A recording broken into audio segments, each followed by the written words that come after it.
and welcome to the Podcastodon. I'm a fusion-powered cat cyborg. And I'm goon number 3. And we are doing Lake Ports. It's like Trope Talks. It's like Trope Talks, but an anagram. And Podcastodon. That's clever. We are very clever people. I better explain a little bit about Lake Ports and what the idea of it is. I gotta start at the beginning. Okay. The YouTube channel Overly Sarcastic Productions has a series called Trope Talks, where they talk about various repeated themes or motifs from stories. So, an example of a trope would be the butler did it, or heroes, or the cavalry comes to the rescue, the 5-man band, the 3-act structure, things like that. Things with numbers. Things with numbers. 5-man band, 3-act structure, 7 crystal balls, sub 41, Eve 6. Yeah, exactly. Repeated elements or motifs from media. And I felt like I could do it better. That's basically the gist of this. I got annoyed at Trope Talks. I resent overly sarcastic productions. Yeah, I don't really think I even resent them for a good reason. It's just because they talk about story shit and they're popular, and I feel like their analysis is insufficiently deep. So I thought I could do the thing instead. I resent them for a very reasonable reason. I resent them because they represent the establishment that I'm trying to break into.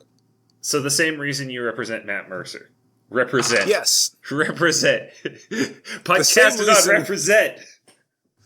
No. Look, I resent Matt Midwest Mercer. Represent. Special Administrative Zone. Yes. Well, we're in the Midwest. We're not allowed to use the M word. All right. We're not dissidents. We're not regionalistic, okay? We follow global culture, right? Right. Regionalism is humanity committing suicide. We follow Unigov.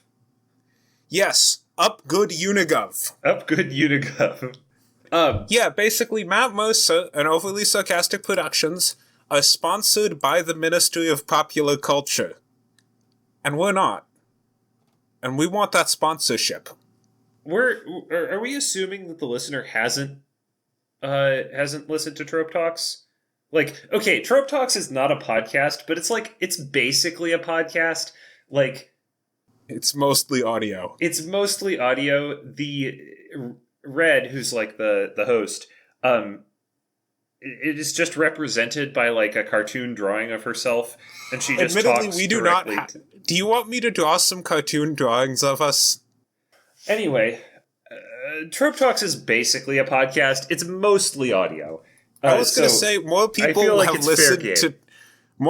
listened to Trope Talks than have listened to Podcastodon.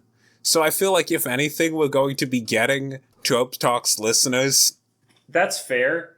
Incidentally, we should put the fact that we're ripping off Trope Talks in the description so that it will show up in people's searches. Yes, I've been doing that, I think. I think we need to rip off some more popular things then. What is it? You're on the YouTube hamster wheel. Your mind has been taken over. Look, here's my thing, right? I want to be more successful than other people. Yes, that's bad. You're gonna penalize a man for having some fucking ambition? Ideally, I'd like to succeed outside of YouTube. That's the thing. Success... The problem is, you have to think about who gets to decide what success is, right? Look, you know what I want? Here's how I define success. I want a big compound in somewhere where the land's cheap, like Bulgaria or the Central African Republic.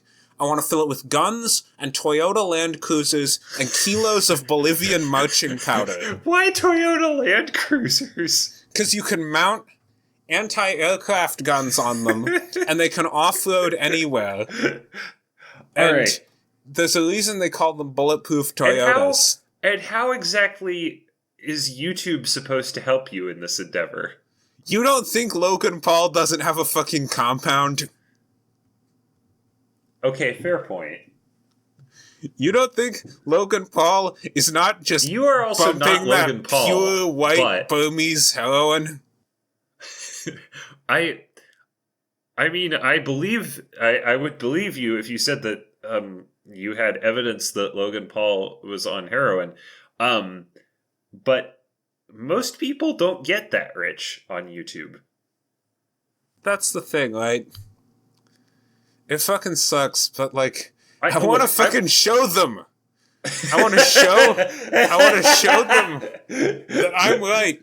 I will get my revenge. I will get my revenge by making a number go up on a website. No, it's not about that. It's about more people hearing me talk. I want people to hear me talk. I want people to listen to me talk. All right. Well, speaking of listening to you talk, if you want people to hear you talk, you should say interesting things. And so let's get on with this so we can say some interesting things. Anyway, we're talking about tropes. So first, for the non-trope aware in the audience, let's explain what a trope is so that people will not be confused by future lake ports. Future lake ports. Yes. Because that's how the acronym works. Anyway, a trope is basically, like I said before, a repeated motif or theme or idea in stories. And the key thing to remember is that tropes are not the same as cliches. A cliche is a trope that you're tired of, basically. A trope, all fiction has tropes in it. It's just like things that pop up from time to time, you know. Can I say how I view tropes? Sure. A trope is a granular atom of story. Yes. The smallest divisible unit of story idea. Yeah. Hence, the hero, the five-man band, the MacGuffin. Yeah, like a MacGuffin, the object that everybody is looking for in the plot.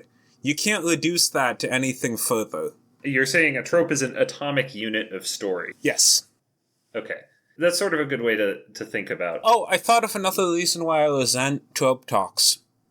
Yeah. I've been thinking about this a lot recently. There's a lot of, like, fiction nowadays that's, like, commentary on other fiction and, like, conceptual or satirical.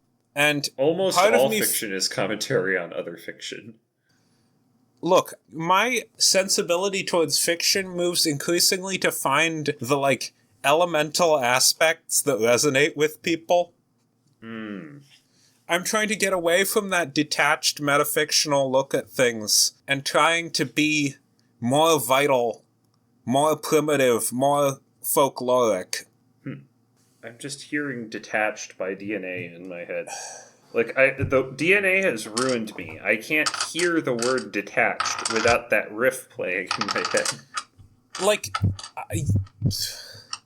this is a problem. So, here's what I'm thinking, right? You know, I've been reading a retelling of the legend of Sinbad. And there's something, like, elementally appealing about that because, well, people were not, like, actually encountering giant birds and islands that were as big as fish and being captured by the old man of the sea. You know what they were doing? What they were doing was sailing around the Indian Ocean and trading and running into pirates and actual hostile tribes of cannibals, and it was a very dangerous thing, and sometimes you got fantastically rich, and sometimes you went broke. And sometimes died, I assume. That's what the cannibal tribes are about.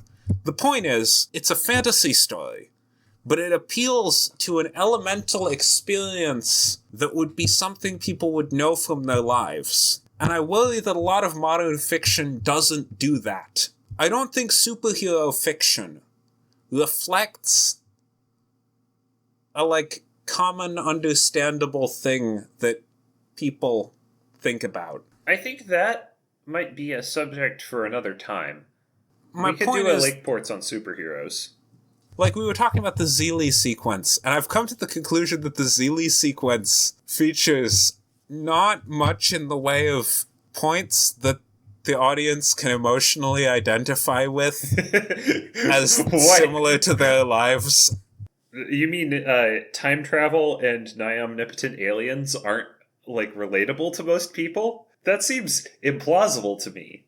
Look, in the Odyssey, not everybody in ancient Greece went on a series of wacky and or terrifying adventures around the Mediterranean.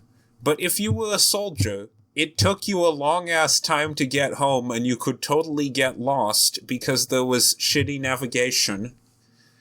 And Beowulf, right? Beowulf is good at this because it's about a young, handsome, tough dude who fights somebody to protect his, like, friends and family, and then he fights their family member coming back for revenge, and he achieves his fortune and becomes semi-successful and known, and eventually he gets killed by something bigger than him when he gets old.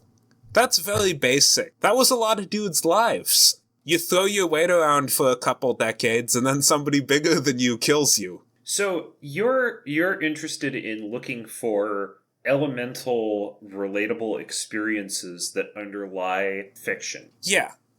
Okay. So And that's a that's good why we're talking segue about into the thing that we're talking about, which is dying dying worlds. worlds. And the reason this is So elemental and relatable is because we all die. yeah. So I think in an episode that we didn't end up publishing, you said something about, like, life is a suicide mission or something like that. Like, in the end, we all die. And you tried so hard, you got so far, but in the end, it doesn't even matter. Well, the question of does it matter, does it even matter? That's what it's about. So the idea of a dying world kind of lets you grapple with this question in a slightly different context. And it also allows you to grapple with other people dying.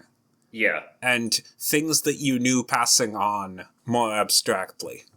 Yeah, the impermanence of stuff. And the fact that you can't beat that. So, the obvious question that, like, there's this voice in my head of, like, I guess typical 2020s audience is how I think of it, even though I don't know how close it is to, like, what most people actually like. But I sort of think of it... 2020s American in the social circles you move in. Yeah, 2020's middle-class American nerd is like, that voice in my head is like, why would I want to read stories about dying worlds? Why would I willingly subject myself to misery? I have enough of that at work. Why don't I want to be... I don't want to be on sad. the CPR end of Misery X CPR. Or maybe we see... Actually, no. Most people, I don't think... actually that, despite being down bad, they don't actually want to fuck. They want to be on Reese's Puffs of Misery X CPR X Reese's Puffs.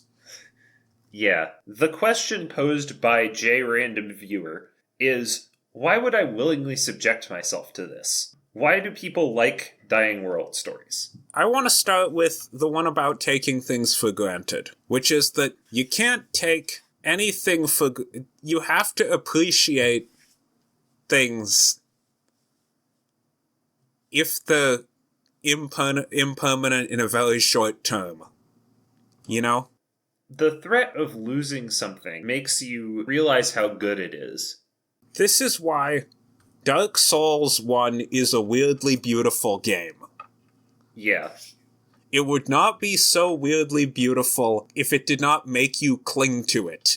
Yeah. Solaire is only the best friend in video game history because he's your only friend, and because of the sheer hostility of things around you. Yeah. He's not your only friend. There are other yes, but those nice the others all all die. But yeah. Solaire is the only one you can keep with you to the end, and even then it's not guaranteed. Yeah. The thing about Dark Souls is, like, they put so much, like, care and effort into this world. It sounds like a really small thing, but, like, the fact that you can look from Firelink Shrine down into Blighttown and see Blighttown, even though it's really far away, but like you can go there. You used the phrase "you can go there" really enthusiastically when you first played Dark Souls. Yeah. Like, that doesn't even sound like that impressive now because open world games are like a thing. But the way that Dark Souls' world is laid out, it kind of makes you think that you can't. Also, It's the like, fact that you can see all of it. well, you can't even see all of it is the thing. But like, it kind of implies like, okay, there's a linear path through all this stuff, and you won't necessarily like, you can't just go anywhere. But like, you do eventually end up at most of the places that you can see from the start, except for the ones that are like way off in the distance. The thing that's so beautiful about Dark Souls 1, this world is definitely dying. Like, you can see that just in the world as a whole. There are undead everywhere, and like, things just look kind of washed out. It has that energy, and yet it's still beautiful. First of all, there's the gorgeous views, right? Be wary of gorgeous view. You could just look off a cliff and see the sky and the city stretch off into the like infinite distance. And there's something so serene about those views. And also just the amount of time and effort and care put into every like nook and cranny of Lordran. The game feels like it was made by people who really, really cared about what they were doing. And that fact that there's always a little bit more to find kind of elevates the world into something that is beautiful despite its bleakness. At least partially because of its bleakness. Dark Souls, actually, I feel, has a really brilliant strategy of, this is Fantasyland. This is the far end of Fantasyland. And like, name your favorite fantasy setting, and now actually kill it, and think about how you care now. Like, think about the fantasy setting you're invested in, and imagine that it's about to be wiped out. Not just, it might be wiped out. That happens every other week. Imagine it will be wiped out. That's the thing about Dark Souls. Making you losing a foregone conclusion is brilliant because that's the only way for there to be stakes in video game, most fiction. You might lose is de facto. That's standard. It's the only way to ratchet up the tension for the audience because they've seen every last desperate 1,000,000 to 1 chance imaginable. You feel me? I don't think that's the only way to ratchet up the tension. It is one way. It does work. I just want to say, in Disco Elysium, I spent a lot of my earlier playthrough thinking that I might lose the game. Thinking that I could, bungle things horribly. And given how badly things appear to be going for you at various times in the early game... Please don't spoil Disco Elysium. No, but you would agree that things seem to be going badly for you in the early game. But once it became clear to me that I was not going to cause a massacre, the game became less interesting to me. Well, I will play it and see what I think. Anyway, what makes a good Dying World story? You need to make the audience care. You need to make the audience not want the dying world to die. But on some level, they have to also believe that there is some chance for it to be saved. Or, no, not even necessarily that. But, it is possible to get so bleak that the audience doesn't care. Yes, but if you can make the audience emotionally identify with the characters, then that won't happen. You can also get the audience to just, emotionally identify with the world. So that's one thing that Dark Souls does very well, in my opinion, is it's just the, environment art and the atmosphere of the world come together to create something that is just extremely compelling. But you do also identify with the characters. Sigmar of Katarina is a sad dude. But he's also a happy dude, in a way. Yes, but he's sad because he's happy. He makes you sad. Because he's happy and you know he's doomed. There's something really compelling to me about the fact that the more you help him, the more you accelerate his death. I will rush these foul beasts and you can slip away in the confusion. The key to a dying world story, as with any story, is you have to get the audience to care. Actually, one of the easiest ways to explain the value of the dying world story, just listen to Vati Video's intro to Prepare to Cry. Yep. That trailer. That was on its own a pretty moving piece of film editing. Vati does good shit. Anyway, speaking of getting the audience to care, you wanted to talk about Warhammer 40k. Yes, and also Lord of the Rings. Which is an interesting case because the world is not exactly dying, it's just losing the bits that make it not so our one world. thing that Trope Talks sometimes does is she'll talk about different variations of a particular trope and how that can affect the trope's use. Like, there can be lots of different variations of dying world. An important question is, like, how dead is the world at the end of all of this, right? In Dark Souls, it's kind of ambiguous. It's not going to be good, but there's still probably going to be stuff after all of this ends, you know? Like, there will still be, like, hollows running around and stuff. One of the things about Dark Souls that I like, it makes you sad about the world dying, while also making you believe that it's probably for the best. And I love the fact that people can acknowledge that just because something should happen doesn't mean it's not sad. Yeah. Like, that's the thing about nostalgia and social progress and, like, past glories, which I feel like people can't deal with. Look, just because I am sad that the world government, our benefactors in Geneva, subjugated all nations and instituted a unified global culture, does not mean that I do not believe it was for the best. I feel sad about all of the people, all of the, like, reactionary backwards people who had to die, and all of our hopelessly outmodeled governmental and societal structures that had to be destroyed for progress. But that doesn't mean I don't recognize that it's progress. Yeah. Yeah. You can feel sad about the fall of Byzantium and still understand that life is better now than it was under the Byzantine Empire, in the regions where there was a Byzantine Empire. Anyway. Warhammer 40k. So, my point about 40k, speaking about this, the Imperium of Man is supremely fucked up. The world of 40k is supremely fucked up. And eventually humans are going to lose. And this is one of the things that I feel is so compelling about 40k. The fact that a lot of the fucked upness comes from humanity trying to delay that. Its attempts to survive. And it is fundamentally futile, but on the other hand, can you fault people for wanting to survive? Self-preservation is not a malfunction. And that's incidentally why I don't... The whole thing about 40k is, like, propagandistic.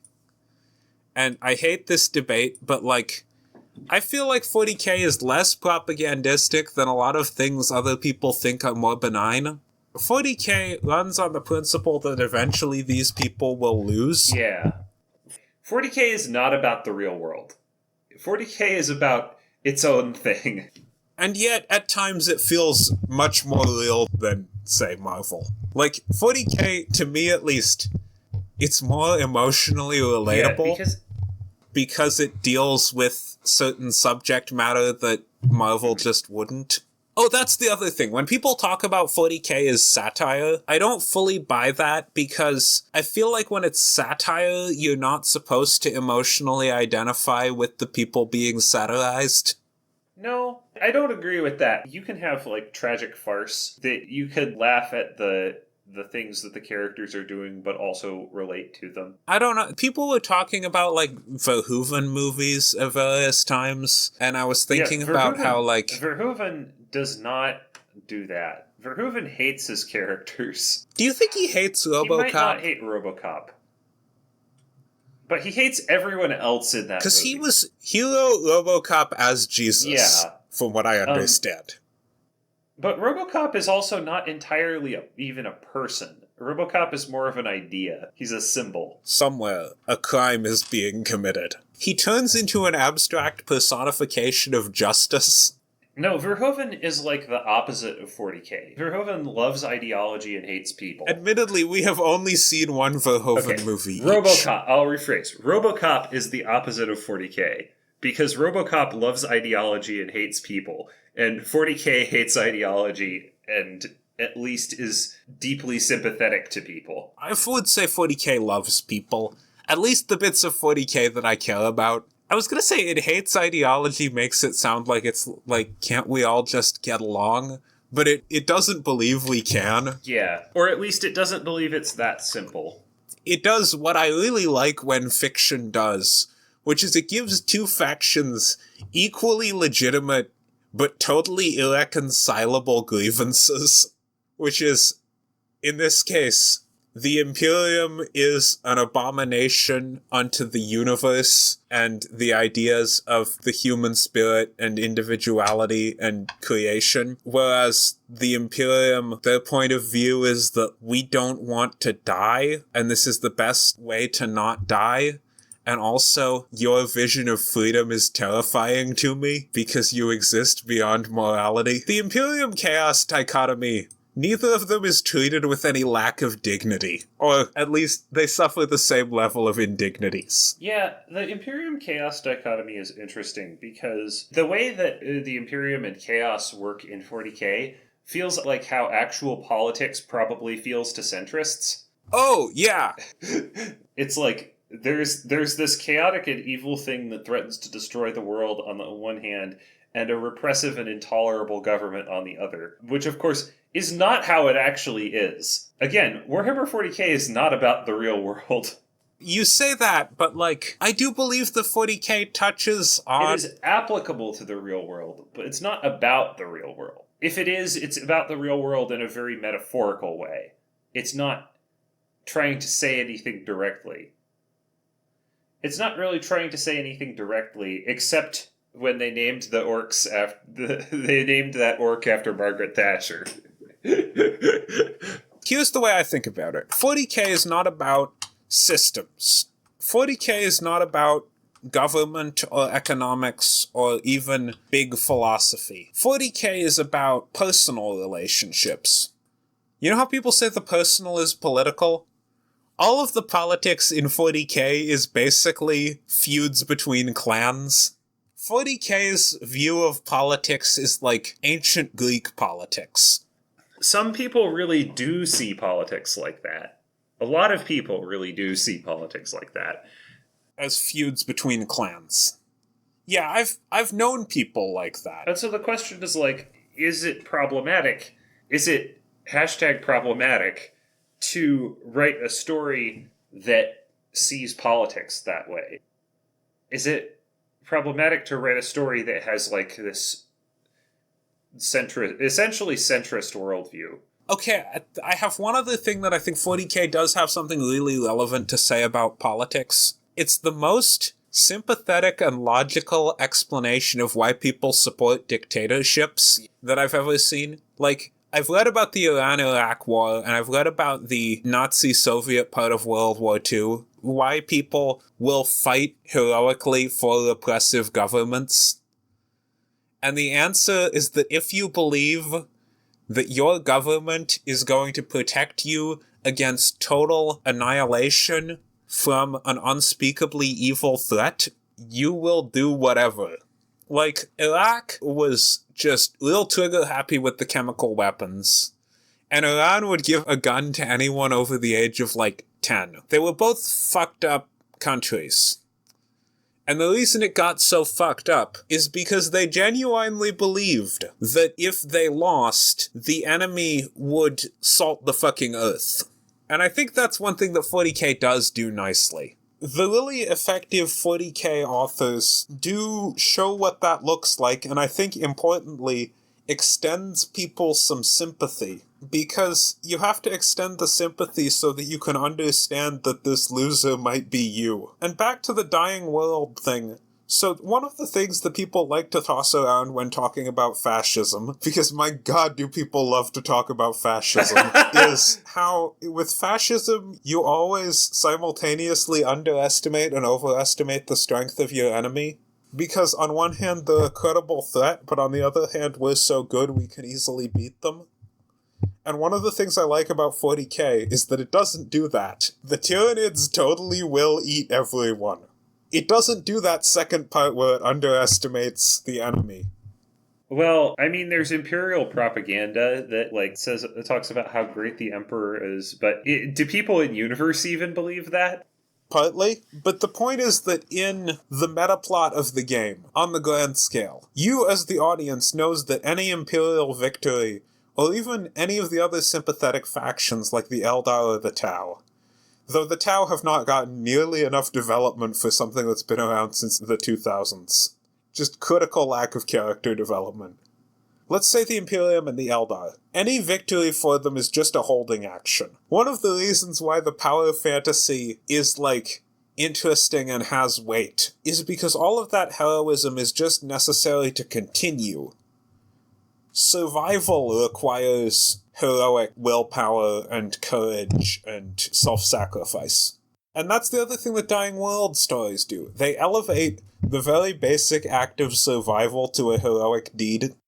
Having the composure to go out and buy groceries a week before doomsday is heroic. Being able to recognize, I'm going to die in a week. A week before doomsday is actually kind of the ideal time span, because on one hand it's too damn short, but on the other hand, you're still going to need to, piss and shit and eat and sleep in that time span. And it's we all have this problem in real life, because we're all going to die eventually. Yes. It's in the face of that, what do you do? Well, that's the question, right? And in the face of death, it kind of reframes life as a heroic act. Yeah. Do not go gentle into that good night, but instead rage. Rage against the dying of the light. And if you want to talk about the, positive, optimistic side of Dying World stories, it puts the everyday heroism of being human into perspective. Yeah. And speaking of stories, the more positive, optimistic side of Dying World stories, or at least heroism. Lord of the Rings. Lord of the Yes. Rings. I subscribe to a certain theory about Lord of the Rings that was originally posed by Michael Moorcock. I have not read this particular essay, but Michael Moorcock, author of the Elric saga, argued that Tolkien was a misanthrope. Tolkien believed that humanity did not progress, and we would not be able to, overcome our problems. And basically, things go downhill. Every age is worse than the previous one. And Michael Moorcock was, a 70s fantasy sci-fi writer. You could expect that he believed in progress. Or at least in the human spirit. Actually, I think you might like Moorcock. I haven't read any of his stuff, but Michael Moorcock hated Lord of the Rings at least partly for that reason. Partly for what he felt was a lack of suspense or tension, but partly because Tolkien was a misanthrope. And so I was going to argue that I kind of like Lord of the Rings because I see it as misanthropic. I like the interpretation of Lord of the Rings that the world is getting worse. And every subsequent age gets worse until eventually we arrive at our age, which is clearly the worst one. Because Tolkien lived through the 1900s and World War I and World War II, and he just saw warfare get more devastating over time. And he saw all of his beloved countryside get turned into factories. Also, incidentally, we're not taking Lord of the Rings as allegory here. I think that Tolkien did not deliberately put this stuff in his work. It's just shaped his world outlook, which shaped his work. Speaking of which, I would like to talk about one thing about elemental story structures. Lord of the Rings, I would argue, has one of them, because it's about a young guy from a small rural town who's pulled away by forces beyond his control to go get involved in a war in which the fate of the world rests, or at least the world he knows. And he has to go to a hostile foreign land and complete a mission in order to save his world from an outside power. And he makes some new friends and some of them die. And he comes back and the world is different. And I think that it's a pretty apt metaphor for any given big war in a post-industrial, post-conscription time. Especially the world wars. That's why people like to say it's an allegory. Because Tolkien himself was, in fact, a middle-class little dude who was plucked out of his hometown to go do something for the fate of the world in a hostile foreign land.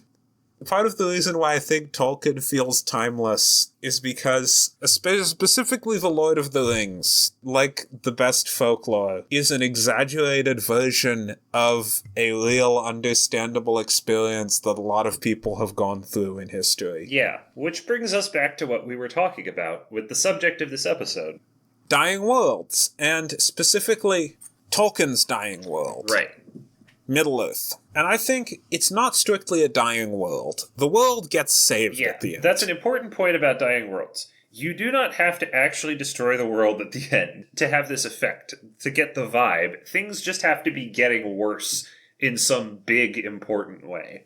Or more specifically, certain elements that the audience is attached to have to be going away. Yeah. They have to be limited. Yeah. That's the thing about Lord of the Rings, is that even though it survives, the things that the audience is attached to, the magic, the elves, the dragons, all of the wonder, by the time of Lord of the Rings, that's all ending. Yeah. Even in The Hobbit, there's the one dragon, and by Lord of the Rings, there are no more dragons. Yeah. And, like, the elves leaving is the most obvious one. The animals are leaving. Yes, do you really need anyone else? That speech is so goddamn epic, and we will need to link it for this episode. Because I love it so much. Specifically the version with the Counter-Strike footage. Yeah. That's what it's about. So, the elves are leaving us. The dwarves, the only dwarf civilization that you see has been killed by the goblins. You see that the kingdoms of Gondor and Rohan and all that are all diminished. Everything is diminished from what it once was. Mm-hmm. There's that whole big thing that Elrond says in the book about the last alliance of men and elves. A great host was assembled to fight Sauron, but it was not as great as the host that fought Morgoth in the First Age. And there have been many defeats since then, and many fruitless victories. I don't remember the full details, but the point is that all of the things that you see have gotten worse since some time in the past. The moment of glory is over. And also, like, the wizards, already, like, half of them have disappeared by Lord of the Rings. And you have 2 wizards left, and one of them turns evil and the other one leaves. Yeah. By the end. Basically, every aspect that makes the world uniquely Middle-earth is on its way out. And I think that's the point. That's what makes part of why Lord of the Rings feels so special. If you want the audience to care about a commodity of wonder, limit it. Yeah. Do not give the audience everything they want, or they will get bored of it. Oh, my phone is telling me we need to record this episode. Strange. Anyway. Do you agree with me that you can't give the audience everything that they want, or they'll get bored of it? Yeah. I feel like some stories do that. They give the audience everything they want and become boring as a result? Yeah. It's like showing the monster in horror movies. Yeah. It's not as cool. Yeah, I think that the whole magic going away thing is interesting because it's so easy to do, right? It's really easy to write a fantasy story like this. Yeah. But it's so rarely done. It's a really cool backdrop to a setting, and yet I don't think I know anybody whose D&D campaign involves this. That's because people are cowards. Here's my shit, right? I've experienced this writing pieces of fantasy fiction. You get attached to your world, and one of the things about that is that you don't want to hurt it. Yeah. Oh, that's the other thing. You know how we've talked before about how much people fucking love elves and, like, animal people and magic and all the stuff that's like, you don't have to be human? Yeah. We've talked about the appeal of not having to be human. Yeah. It is a very appealing concept. Okay, look, my point is, if your magic world is your fucking... If it's a haven from the things that you don't like about the real world, it hurts to make that world dying. It hurts to make something you're super emotionally invested in impermanent and sad. Yeah, and so people don't want to do it. Yeah, that's why people don't want to do The Magic Goes Away. They're writing fantasy fiction because they like magic. And luckily, I do not become that emotionally invested in my work, but I run into a different issue, which is that, what if you want to do sequels? That's Yeah. the thing that Tolkien ran into. He realized he couldn't write a Lord of the Rings sequel because there was no plot hook. Yeah. Because the world becomes normal and not Middle-earth-ish. The ending of Lord of the Rings is deeply final. Yes. He wrote the beginning of a sequel and then stopped because he realized that he couldn't do anything that would be uniquely Middle-earth. Yeah. So it's like how if you get on crack, nothing in your life is going to be better than the first time you try crack. Middle-earth is like crack. Lord of the Rings is like doing crack. It's like taking a sick rip of that rock. All right. So now, maybe you are one of these people who didn't want to, you, the listener, are one of these people who didn't want to do a dying world story, or just didn't think to do it because you like your setting and you don't want to kill it. But maybe after hearing this, and maybe after hearing us go on at great length about it, maybe you do want to do it. So to conclude, because I feel like we're in a place to conclude, right? Yeah, I think we've covered covered pretty much all of it, most of it. To conclude part 1, if you want to write a dying world story, the important things to keep in mind are, number 1, you have to find some way to make the audience care. Make the audience want this world to not die. Make the audience want this world not to die. Or at least sad for it to die. Yeah. You can be sad and still be okay with it dying, as we've discussed. Yeah. And some of the ways to do that are either by filling it with characters that the audience likes, or by putting a lot of effort into making the world very cool and well realized. But point is, you need to make the audience care about the world, otherwise it doesn't work. I was going to say one thing that I think is good is to give the characters a goal not related to saving the world, so that the question is, can they accomplish their goal before the world dies? Dark Souls does this from time to time. Yeah. And a lot of, apocalypse, disaster stories do this, I gotta see my kids before the meteor hits. There was some detective story about the guy trying to solve the crime, a month before an asteroid crashes into Earth. And it's all about how he's the only person in the world who cares about this, but some of us believe in justice. Interesting. That's compelling. So, the second big point is, you don't have to actually destroy the world at the end. There are various ways that a world can die. All you have to do is make it so that things are definitely getting worse on a large scale. And also that the audience is going to lose the thing that they care about. Yes. It can't just get worse. Something has to go. Yeah. That's the important point, is there's a thing that you will not be able to get back. It doesn't have to be an entire world, just the setting of the story. The dragons dying out is kind of like a dying world story. Yeah. The thing that you're trying to go for, or part of the thing that you're trying to go for, is this effect that elevates ordinary life into a heroic struggle. Yes. Or I would argue, just reminds everybody that ordinary life is a heroic struggle anyway. Yes. Because I do believe ordinary life is a heroic struggle. Alright, so now what we're gonna do in part 2 is brainstorm our own dying world story. Yes.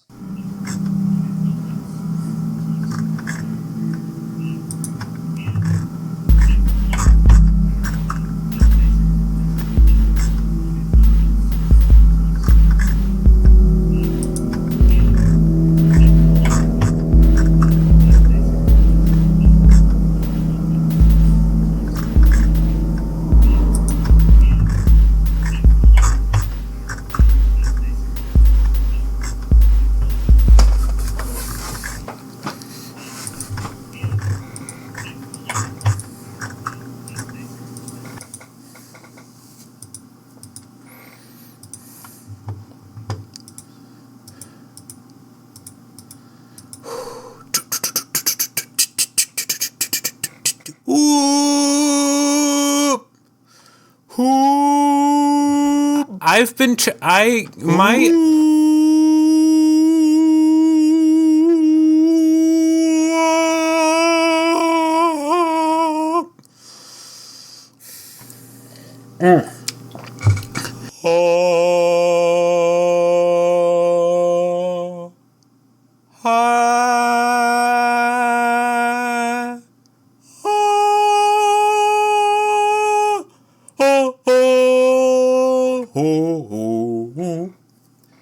Do, re, mi, fa, sol, la, ti, do.